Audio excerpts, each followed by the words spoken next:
Bismillahirrahmanirrahim. Assalamualaikum warahmatullahi wabarakatuh. Al-Fatihah.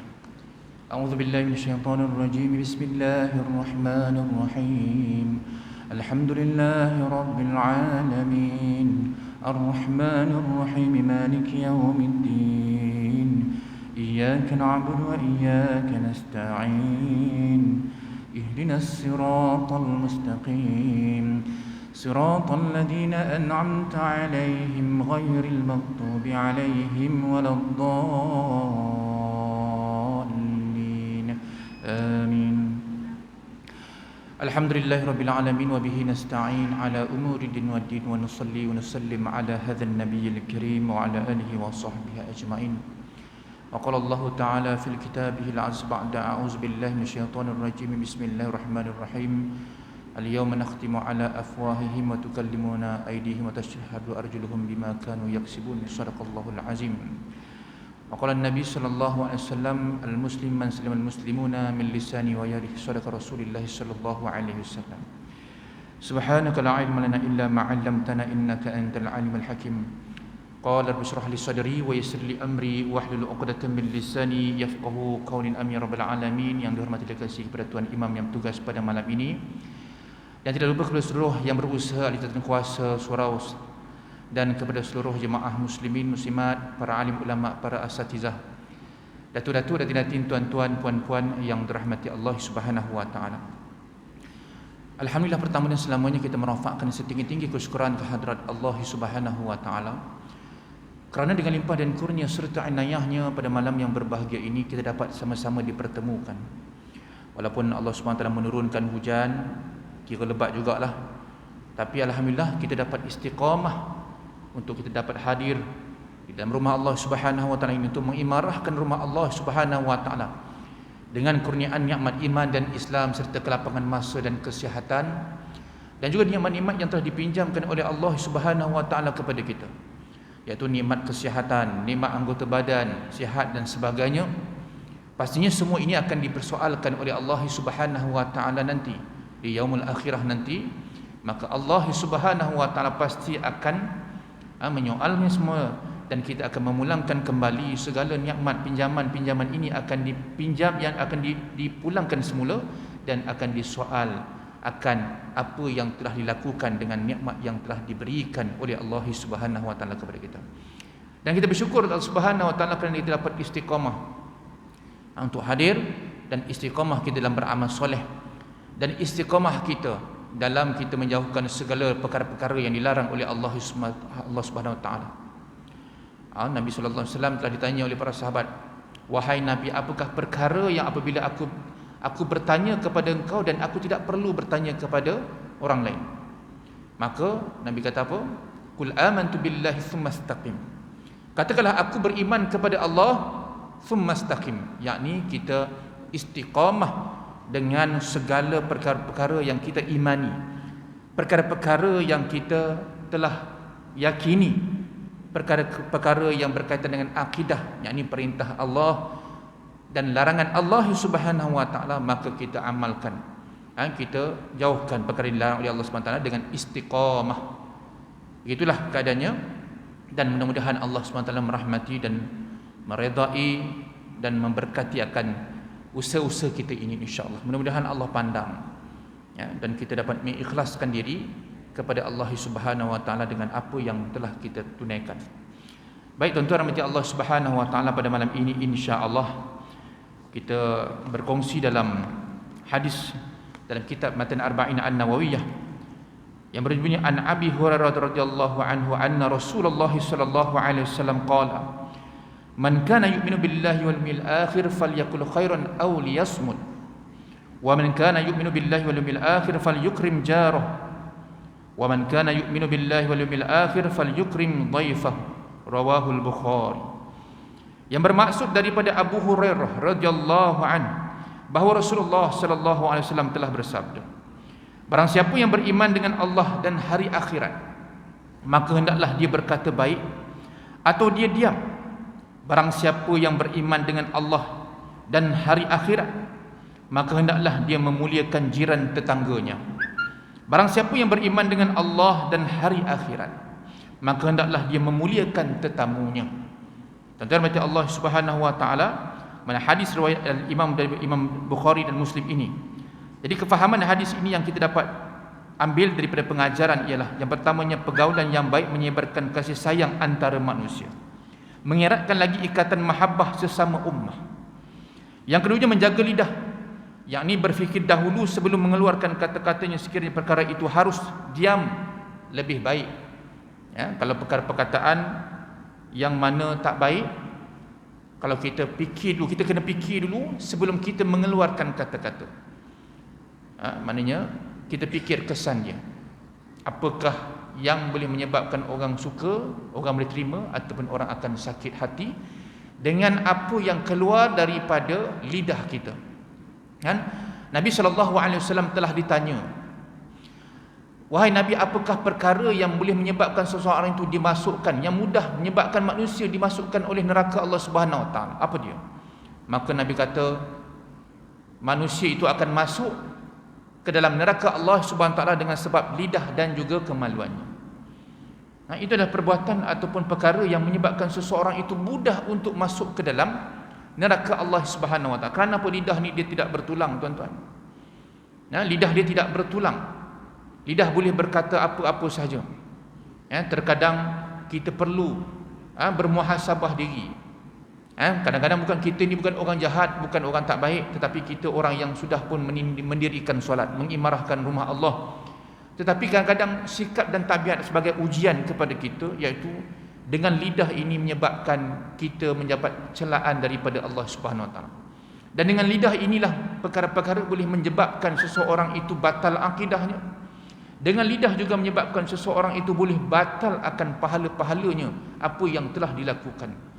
Sebab ada sebagian manusia dia tidak menjaga lidahnya. Ini penting. Dia tidak menjaga lidahnya, yang menyebabkan Allah Subhanahu Wa Taala murka. Bila Allah Subhanahu Wa Taala murka, kesannya apa dia?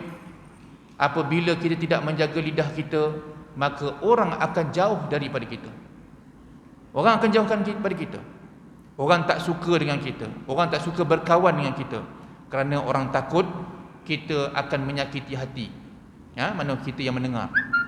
Sebab tu kadang-kadang bila kita duduk, sebenarnya orang kalau rapat dengan kita ni, kalau kita ni memang jenis lidah kita memang sukar untuk dijaga, maka orang dekat kita sebenarnya orang tu hanya orang kata apa, berpura-pura saja, padahal dia tidak suka pada kita.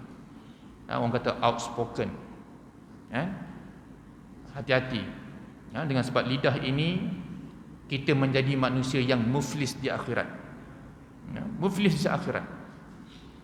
Kadang-kadang kita menjadi orang besar, kadang-kadang kita menjadi majikan, kita jadi bos, berbagai-bagai lagi pangkat-pangkat. Pada ketika itu Allah menguji kedudukan kita sebagai seorang yang beriman dan bertakwa. Adakah kita ini boleh menjaga lidah atau tidak? Kadang-kadang penuh dengan cacian, makian, hinaan dan sebagainya. Apabila kita sudah meningkat berada di peringkat yang tinggi, kita merasakan bahawa itu adalah suatu perkara yang bukan salah, yang tidak salah, yang betul, yang tidak bersalahan dengan kedudukan sebagai seorang majikan, sebagai seorang bos dan sebagainya. Sedangkan di situ Allah Subhanahu Wa Taala sedang menguji kita, sama adakah kita menggunakan ataupun menguruskan dengan cara baik, dengan lidah yang baik, dengan perkataan yang baik dan sebagainya kepada orang bawahan kita, ataupun kita menggunakan kata-kata yang kesat yang menyakitkan hati orang di bawah kita. Maka kita mengambil tauladan daripada Nabi SAW apabila sahabat berkata Nabi adalah sebagai seorang apa dia? Sebagai seorang tuan yang berbudi kepada hambanya. Abu Hurairah menyatakan bahawa sesungguhnya Nabi tidak pernah memukulnya, Nabi tidak pernah mengherdiknya, Nabi tidak pernah menghinanya, dan Nabi memuliakan hamba-hambanya. Bayangkan hamba, tuan-tuan. Kan hamba ni biasanya kalau peringkat dulu hamba abdi, nama pun hamba abdi kan, boleh buat macam-macam kan. Dan hamba abdi ni kalau kita belajar, hamba ni dia sendiri dia tidak mempunyai hak. Hamba ni dia tidak ada hak pada diri dia. Diri dia pun tak ada hak. Dia tak boleh nak buat suka hati dia. Dia tak boleh lah lepas dia makan nasi dia nak pergi main badminton ke, lepas makan nasi dia nak main futsal ke, dia nak keluar pergi mana-mana, pergi Tesco ke, tak boleh. Kan? Hak dia tu terletak kepada Tuhan dia. Bayangkan tuan-tuan rahmati Allah SWT, begitulah seorang hamba yang belum dimerdekakan. Sebab tu ada maknanya ada istilah merdekakan hamba tadi. Bila dia dah dimerdekakan oleh Tuhan dia, maka dia terlepas daripada tanggungjawab dia kepada Tuhan dia. Kalau kita belajar berkaitan dengan hamba, tuan-tuan rahmati Allah Subhanahu Wa Taala, maka Nabi SAW adalah seorang tuan yang sangat bertanggungjawab kepada hambanya, kepada hambanya. Jadi tuan-tuan mati Allah SWT, maka Nabi tidak menggunakan cacian, makian dan sebagainya. Sebab itu kita banyak muhasabah diri, sebab kita ni manusia biasa. Kita bukan Nabi, kita bukan Rasul, kita bukan wali yang sukar untuk yang kita boleh istiqamah dalam menjaga lisan kita.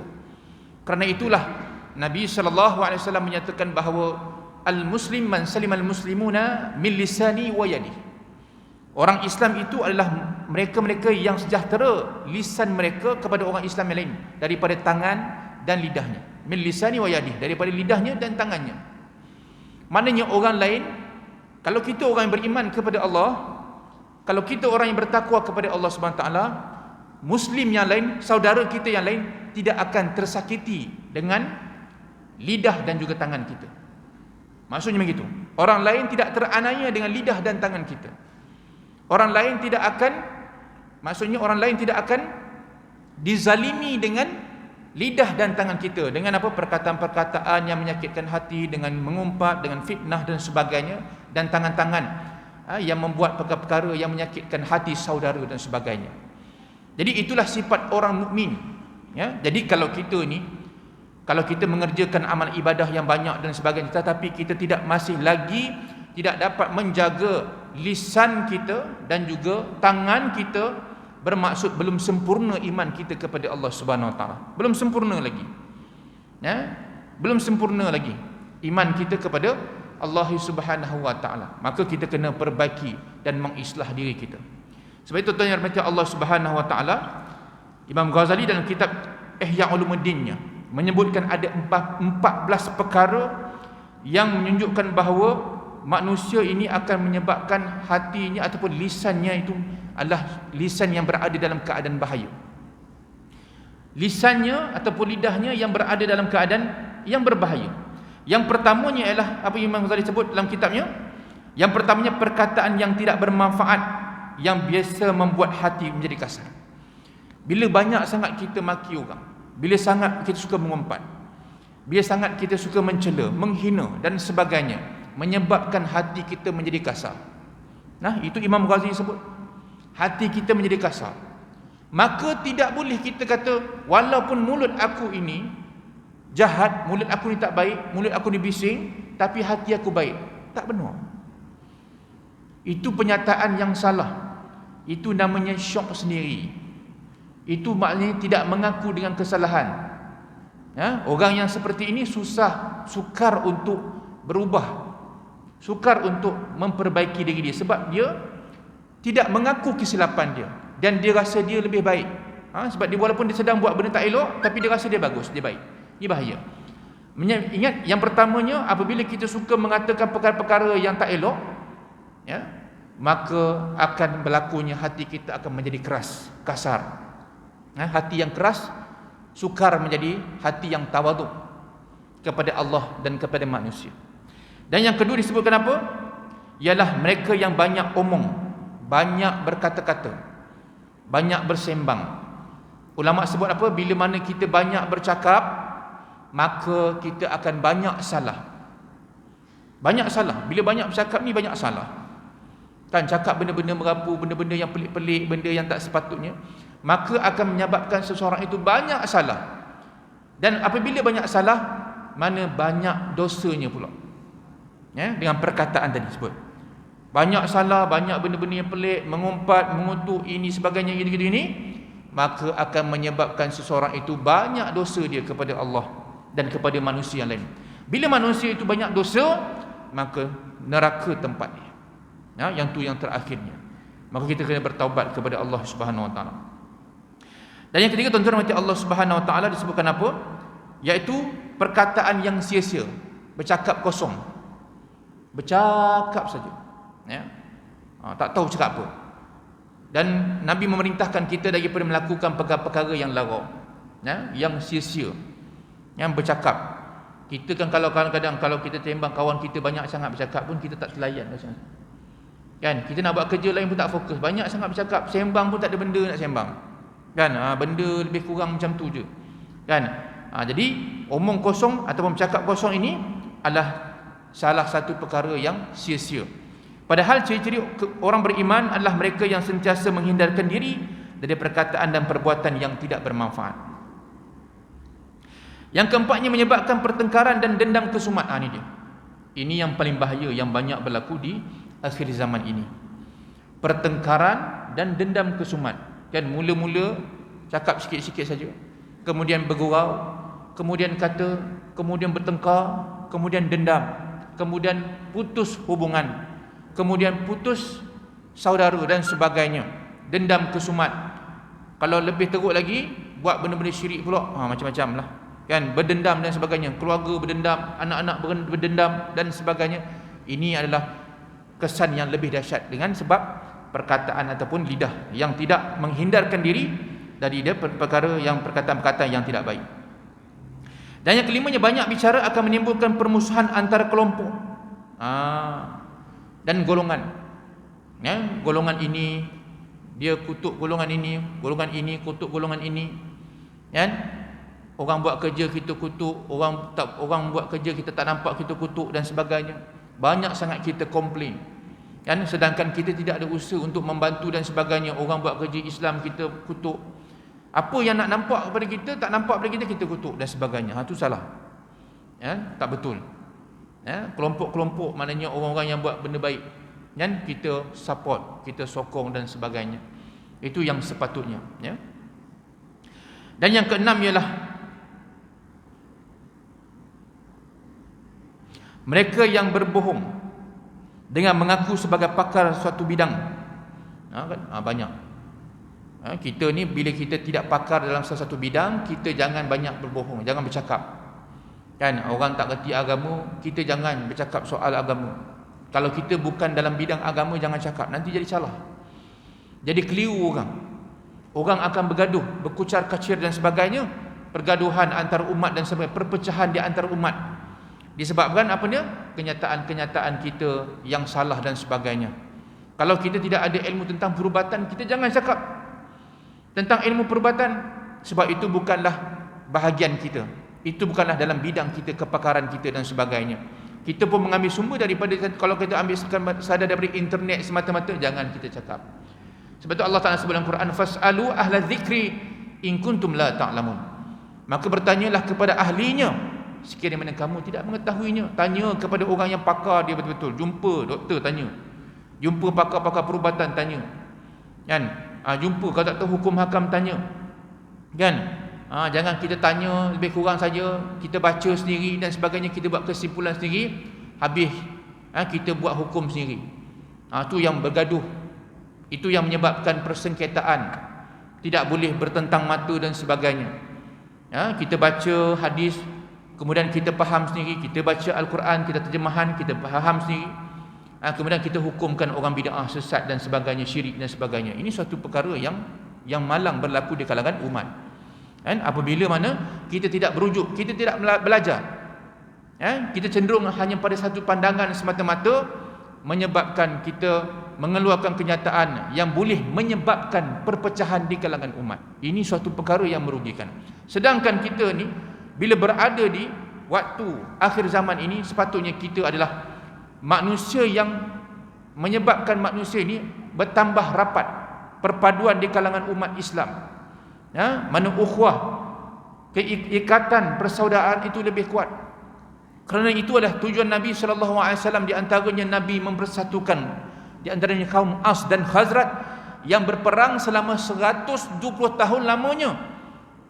Nabi boleh menjadikan mereka itu ikatan yang lebih kuat, utuh, berpadu di antara satu sama lain, yang menyebabkan golongan-golongan musuh Islam takut. Ini adalah kerja buat Nabi sallallahu alaihi wasallam. Ya. Apabila dalam Quran Allah Taala sebut dalam Quran wa'tasimu bihablillahi jami'an wa la tafarraqu. Dan berpegang teguhlah dengan tali Allah dan janganlah kamu berpecah belah.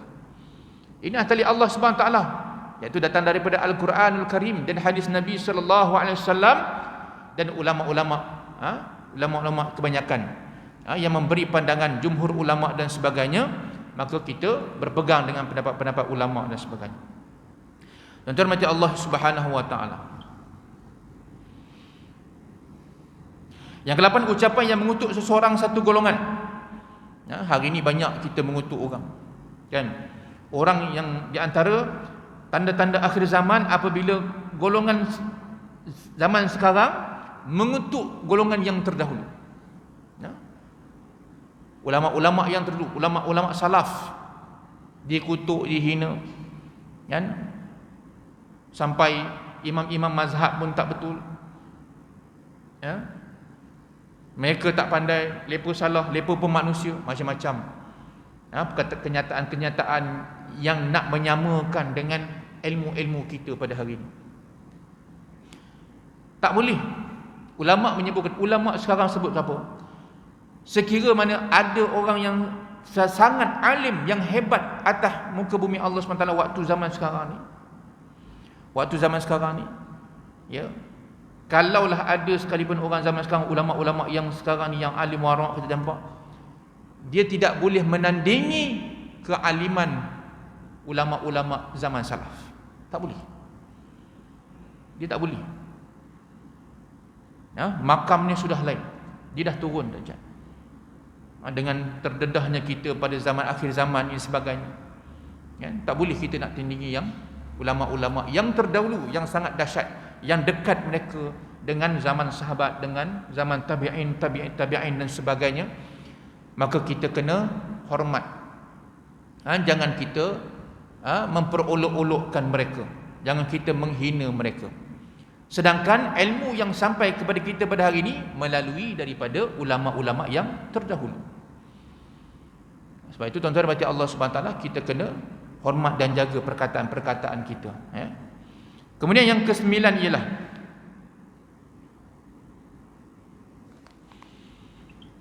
ungkapan syair atau nyanyian porno yang membangkitkan nafsu kebinatangan seseorang. Ni banyak. Ada orang disuka berkata dengan perkataan lucah. Betul perkataan-perkataan berunsur lucah, kan? Suka bergurau-gurau lucah dan sebagainya. Hari ini tuan-tuan mata Allah SWT hiburan ditengok dalam medsos, dalam media sosial. Hari ini ada benda yang sangat mengaibkan, memalukan. Kalau kita katakan memalukan dan mengaibkan kita, tetapi akhir zaman ini, zaman fitnah ini, benda-benda yang menyebabkan jatuhnya maruah manusia, yang mengaibkan ini boleh dijadikan bahan lawak. Contohnya apa tuan-tuan baca Allah SWT? Adanya prank. Tuan-tuan mungkin tahu, biasa dengar. Prank apa? Bukan prank biasa-biasa. Kalau prank biasa-biasa tu tak apa, kita rasakan memang tak elok, tapi tak betul juga dari hukum syaraknya. Tapi kita kata adatnya kita boleh terima jugalah, maka kita kejutkan orang dan sebagainya. Tapi ini prank, namanya ialah prank soft porn. Bayangkan tuan-tuan macam Allah SWT diletakkan kamera di depan dalam keretanya, maka perempuan tu akan berlakon sebagai pemandu Grab. Tapi ini luar negara lah. Pemandu Grab. Maka penumpang lelaki akan masuk, duduk kat belakang. Dia kata duduk kat depan. Bila duduk depan, tuan-tuan dia godanya. Dia godanya dengan perkataan-perkataan yang menggairahkan, yang lucah dan sebagainya. Lalu dia buat, dia menyentuh dan sebagainya. Macam-macam dia buat. Sedangkan direkam dan dipaparkan kepada dalam media sosial. Satu dunia boleh tengok tuan-tuan kata Allah SWT. Sedangkan benda ini benda yang mengaibkan seseorang, memalukan. Kita kalau dah kahwin pun, kalau kita buat macam tu, gurau yang isteri kita macam tu, malu tak? Normalnya orang malu. Kalau kita katakan malunya orang tahu, orang nampak lah kita yang kita buat macam tu, kita gurau. Bergurau je, malu kalau orang tahu sebenarnya. Tapi di akhir zaman ni, benda yang kita tak terfikir menjadi kebiasaan di kalangan manusia. Biasa dah. Orang tak boleh nak beza dah. Benda tu benda yang keji, kotor, menjatuhkan maruah, benda yang boleh menyebabkan seseorang itu menyebabkan malu yang teramat sangat. Dah tak rasa malu dah. Ini adalah bentuk akhir zaman. Manusia tidak boleh membezakan perkara yang hak dan yang batil. Tak boleh beza dah. Dah tak rasa malu, tak rasa takut, tak rasa jatuh maruah. Dia boleh buat main-main benda macam tu, tuan-tuan yang Allah SWT. Ya, jadi ini berlaku. Maknanya perkara-perkara yang menyebabkan seseorang itu akan dicampakkan oleh Allah SWT ke dalam neraka dengan sebab lidahnya. Yang ke-10 nak senda gurau dengan memperolok-olokkan orang lain. Kita bergurau, kita olok-olokkan lain, kita memperlekehkan orang lain, sama juga. Ya, maka kita kena ingat bahawa kita kalau nak bergurau, jangan kita memperolok-olokkan dan mempersenda-sendakan orang lain. Rasulullah SAW bersabda, sesungguhnya mereka yang mentertawakan teman-temannya, mereka akan jatuh ke dalam neraka, lebih jatuh daripada bintang suria. Kalau ada satu sahabat tu, seorang sahabat tu, saya tak ingat nama dia. Siapa ingat beritahu ya. Apabila dia turun daripada binatang tunggangannya, betisnya kecil. Siapa namanya? Abdullah bin Mas'ud. Abdullah bin Mas'ud. Betis dia kecil.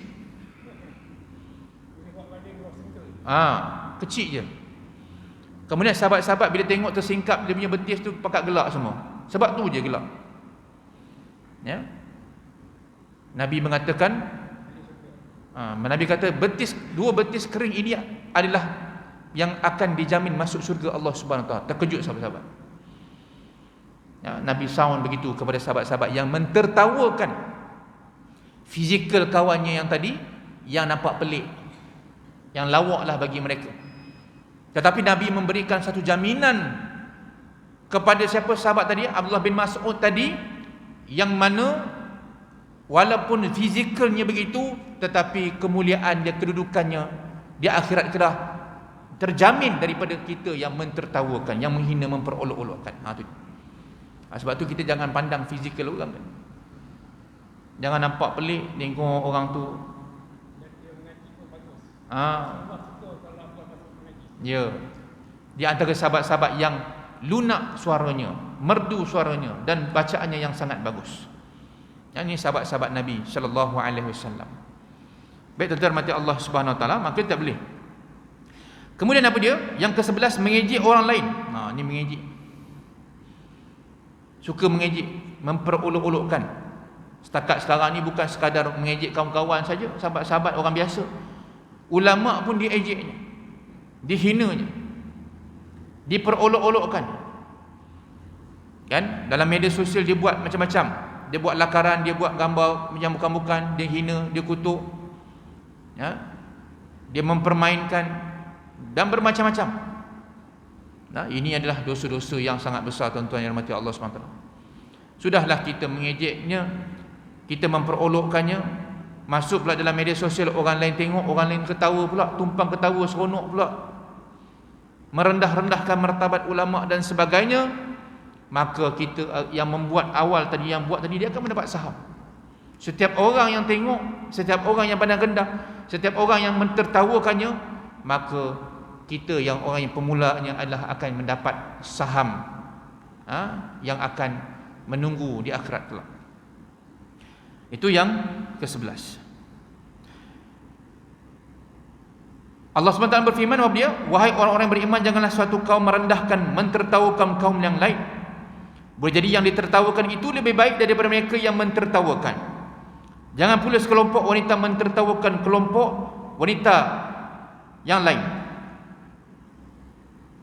Lebih baik daripada mereka, dan janganlah kamu mencela dirimu sendiri, dan janganlah kamu memanggil dengan gelar-gelar yang buruk. Jangan. Kita jangan gelar orang, jangan hina orang. Kemudian kita jangan mencela diri kita. Kan? Ada orang dia mencela diri dia. Mencela diri dia sampai dia rasa dia tak guna. Dan dia menjadi manusia yang berputus asa. Ini satu perkara larangan daripada Allah SWT. Sebab Allah Subhanahu Wa Taala itu Maha Pengampun lagi Maha Penyayang. Apabila kita melakukan dosa kepada Allah Subhanahu Wa Taala, kita kena bertaubat dan kembali kepada Allah Subhanahu Wa Taala. Saya pernah satu ketika ada seorang hamba Allah Subhanahu Wa Taala, umurnya dah 60-an. Bila saya soal dia, baca Qurannya, baca Al-Fatihah, dia tak boleh baca Al-Fatihah. Bukan bacaan tak betul. Bacaan Al-Fatihah ni tak habis, tak boleh habis. Bayangkan tuan-tuan mati Allah SWT, umur 60-an, Al-Fatihah tak boleh habis. Bukan nampak macam lekeh-lekeh, kerja pun kerja pejabat elok apa semua. Bukan orang-orang tepi bawah jambatan ke, tidak. Bercakap okey, hebat. Tapi bila kita test, belajar, Al-Fatihah tak boleh dihabiskan. Bila saya tanya macam mana tuan solat, kalau tuan tak boleh baca Al-Fatihah, dia buat pengakuan, dia kata sebenarnya memang saya tak solat. Saya tak solat, dia kata. Umur 60-an je. Tapi saya nak pergi umrah dah ni, lagi 2 minggu. La ilaha illallah. So macam mana? Solat pun tak lepas ni, macam mana nak buat umrah ni? Umrah sunat. Apa dia kata? Dia kata, ustaz macam ni lah, saya ni memang daripada muda sampai ke tua banyak dosa dah ustaz. Banyak sangat dosa saya buat, saya nak cerita pun banyak sangat lah. Dosa besar ada, dosa kecil ada, macam-macam dosa saya buat. Sampai satu tahap, bila saya nak sembahyang, saya bentangkan sejadah tu. Bila saya nak angkat takbir, saya tengok sejadah tu tak nak terima saya, ustaz. Sudah. Sejadah pula tak mau terima pula dah. Tu dia. Ini orang yang berputus asa, orang yang ditipu oleh syaitan. Kerana kejahilannya yang sangat-sangat melampaui batas.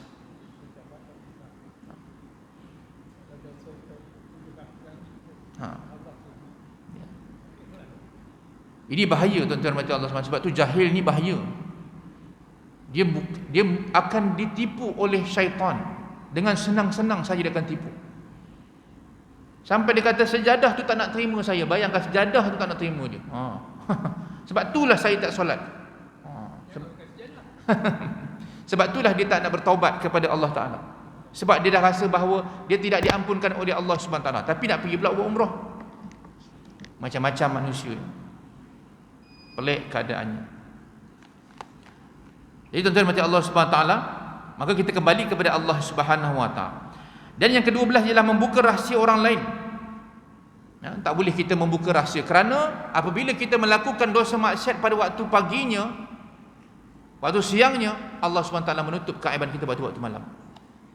Dan apabila kita membuat maksiat pada waktu malamnya, Allah SWT akan menutup keaibannya pada waktu siangnya. Maka kita ni, kita membuka keaiban orang lain. Sahabat-sahabat kita yang mungkin kita kenal, kita kata, tu dulu jahat tu, dia macam-macam buat ni, buat tu, cerita pula. Sedangkan memanglah dia pernah buat dosa, tetapi dia bertaubat kepada Allah SWT, berkemungkinan dia diampunkan oleh Allah SWT. Kita ni yang tak buat benda maksiat yang dia buat, tapi kita lebih dosa pada dia lagi. Nampak kesan daripada lidah tu. Kerana kita membuka keaiban dia, yang menyebabkan maruah dia jatuh dan sebagainya. Orang tak percaya, orang dah mula pandang jelek dan sebagainya. Kesan-kesannya yang cukup banyak. Fitnah memfitnah dan sebagainya. Menjatuhkan. Ini banyak berlaku kepada masyarakat kita. Kerana ada masalah peribadi dan sebagainya, ada kepentingan-kepentingan tertentu dan sebagainya, membuka aib dan sebagainya. Aib itu, dosa maksiat itu boleh dibuka sekiranya dosa yang dilakukan itu berkait dengan orang ramai. Itu dibenarkan. Bila berkait dengan orang ramai, maka kita boleh menceritakan supaya orang lain berwaspada dan berhati-hati daripada kezaliman yang akan dilakukan. Itu tak apa. Tetapi kalau keaiban yang ataupun maksiat yang dibuat dengan dalam keadaan sorok-sorok, senyap-senyap, sembunyi-sembunyi, maka kita tidak boleh menceritakan kepada orang lain, walaupun kita tak tahu dia bertaubat ke tak bertaubat dan sebagainya, wallahu alam, tapi kita sembunyikan. Sebab tak perlu kita cerita. Dosa maksiat ni Allah dah tutup dah keaiban dia, dan Allah Ta'ala bagi tempoh kepada kita supaya kita menutupinya dengan bertaubat kepada Allah SWT. Tapi kadang-kadang manusia ni yang jenis tak bertaubat kepada Allah SWT, dia teruskan buat, dia buat. Lama-lama Allah SWT buka keaiban dan maksiat tadi disebabkan dia tidak mahu kembali kepada Allah SWT, sedangkan Allah Ta'ala sudah memberikan kepada dia tempoh untuk bertaubat dan menutup keaiban dia. Sebab kita ni lemah kan. Kita ada zaman-zaman kita, zaman muda kita, sebelum kahwin kita, zaman dulu-dulunya banyak dosa kan? Sebab tu tuan-tuan mati Allah SWT, kita ini dimuliakan oleh Allah SWT. Kita dimuliakan, orang muliakan kita, orang respect kita, orang dengar cakap kita, saya sendiri berceramah kuliah ni. Sebab apa? Sebab Allah Ta'ala menutup keaiban kita. Bukan sebab kita ni hebat, bukan sebab kita ni banyak ilmu, kita boleh bercakap, kita boleh ceramah, kita ni buat baik begini sebagainya. Bukan sebab itu, tetapi ialah sebabnya Allah Ta'ala menutup keaiban kita. Kalau Allah Ta'ala tak menutup keaiban kita, Allah buka keaiban kita, Allahu Rabbi, siapa nak kawan kita? Siapa nak dekat dengan kita? Siapa nak dengar cakap kita? Orang tak dengar cakap kita, tetapi orang menjauhkan diri kita. Jadi Allah SWT itu maha kasih sayang. Allah SWT itu menutup akan keaiban-keaibannya. Jangan kita membuka keaiban orang, dan jangan kita membuka keaiban diri sendiri. Ada setengah orang dia suka buka keaiban diri sendiri, seronok. Dia bangga kejahatan-kejahatan yang dia buat. Sebab itu kalau ada ulama-ulama tidak bersetuju sekiranya ada contohnya artis-artis yang berhijrah, figure-figure ataupun penjenayah-penjenayah yang sudah berhijrah, bila dia berhijrah dia cerita maksiat-maksiat dia buat dulu. Apatah lagi maksiat-maksiat dia yang menjatuhkan maruah. Saya minta maaf, saya dulu memang perogol bersiri. Cerita. Jangan cerita. Mana-mana perempuan berapa saya, tak kisah banyak macam-macam, Cina ada, India ada, orang putih ada, semua dah saya pernah. Jangan. Walaupun dia sudah berhijrah kononnya untuk nak memberikan iktibar kepada orang lain, tetapi tidak sepatutnya menceritakan perkara-perkara yang orang kata apa, yang boleh menjatuhkan maruah. Kita kalau dengar, kita dengar apa kita rasa? Ya Allah, teruknya. Nampak? Lepas tu kita kena ada ilmunya. Kan? Kita nak berdakwah pun kena ada ilmunya. Tak boleh kita ikut dengan cara kita semata-mata, cara kefahaman kita. Ikut sedap kita tak boleh. Tak boleh kita membuka keaiban. Tuan-tuan mati Allah Subhanahu Wa Taala.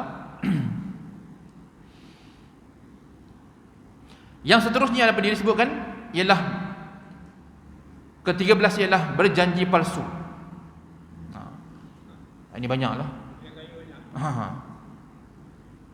Yang dekat pilihan raya ni, PRN, tengok janji apa pula nak keluar kan.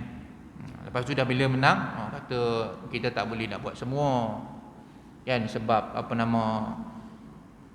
kita masa tu test saja.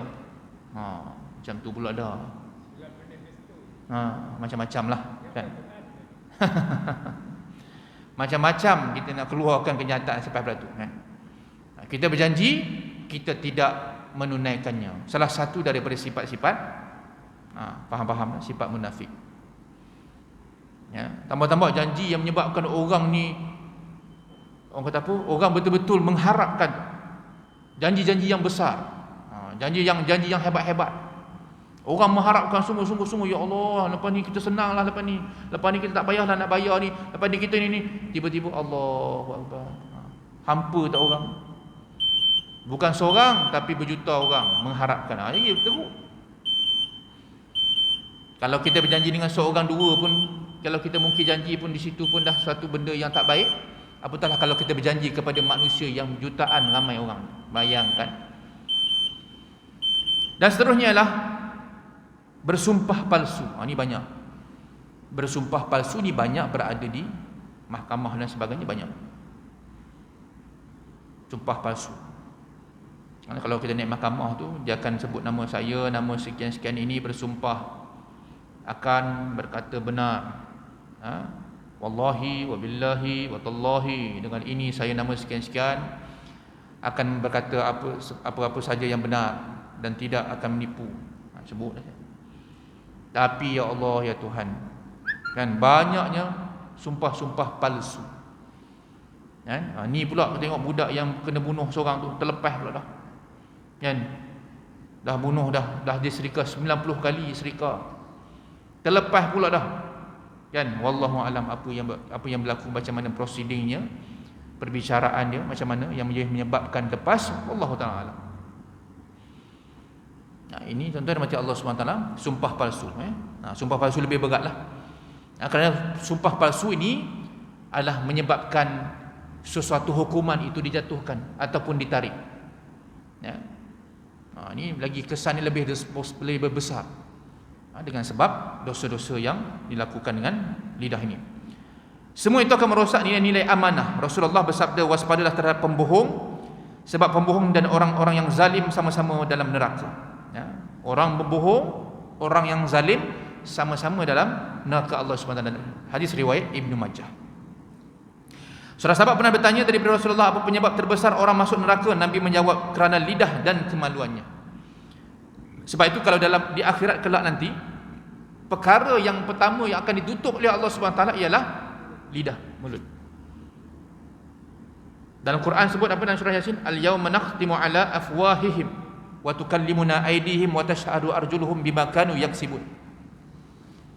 Pada hari itu kami akan mematerikan lidah mereka, mulut mereka.